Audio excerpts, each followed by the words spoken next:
May I now request Dr. Anil Sain, Assistant Professor, Faculty of Cyber Law and IT, University of Delhi, to kindly join us on the stage for a special address. Please welcome him with a huge round of applause. Thank you, everyone. Warm afternoon. It's going to be certainly a thing that what an academician is doing on the stage. Whereas it becomes an important part and aspect that, okay, I understood. I have to be a little louder. Am I audible at back? Yes. Now, when we look into it, AI, cybersecurity policies and everything that we are looking into it, it brings to my mind the quote from Justice Oliver Wendell Holmes in 1881 in the book The Common Law. He mentioned the life of the law has not been logic but experience. Now, why I say and relate with this one, that why AI and cybersecurity looking into today's scenario, because of the policies that we look into it. Most of us, when we look into current policy regime, that is DPDP, all of us are well aware about that one. Yes, all of us are. But when we look into it, before DPDP, we had Section 43 capital A under IT Act. All of us are well aware about that one as well. The reason for Section 43 capital A happens to be Section 43. Now, in IT Act 2000, when we got this particular provision, we were looking into what kind of policies are required. So, when I look into DPDP through the lens that, okay, fine, we required some sort of a privacy.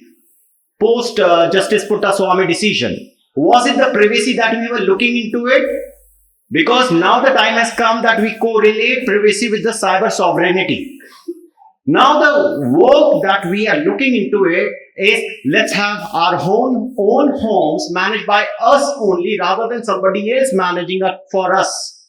That means the concept of data being at the national jurisdiction, because there have been many cases which have been coming across.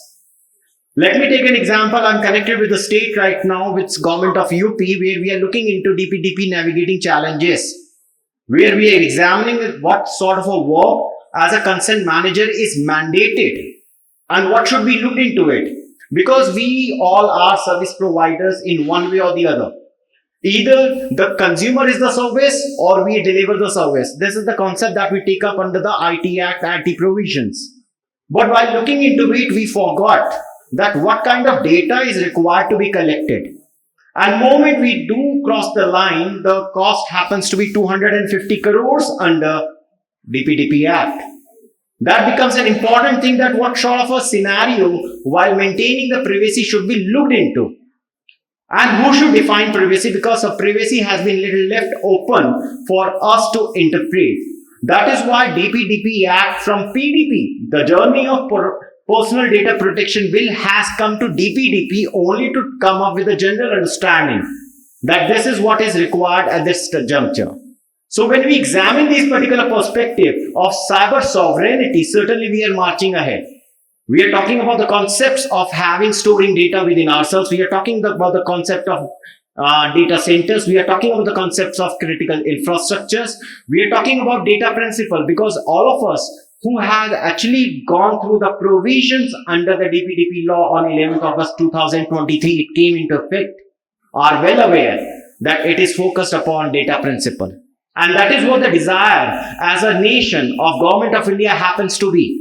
That we're going to be protecting our data at any cost. That is why one example, that if there is an offense under EU, that is attracting a liability of 200 crores, whereas if there's an offense in India, that attracts the liability of 250 crores, becomes an important another aspect.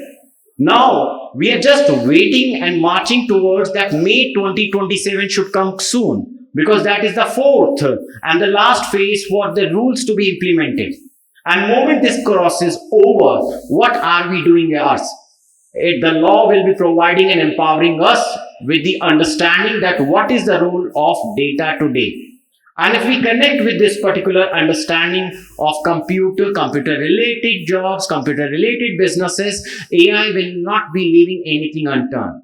To this one, let me tell you a quote over here, that deep learning has flipped the scripts now. And the time has come up for us to again have a relook, reimagine these particular perspectives. So when we examine these particular one, I was asked to little brief about the DPDP provisions, where the data principle definition has been clearly put across, but with respect to data fiduciary, it has been touched upon with respect to the intermediary as well, thereby creating a gray area for the interpretation by the courts. So that is where I and we are always looking forward that what can be looked and march ahead when we talk about data fiduciary with respect to the intermediary. Because moment you cross the line as an intermediary, you become data fiduciary.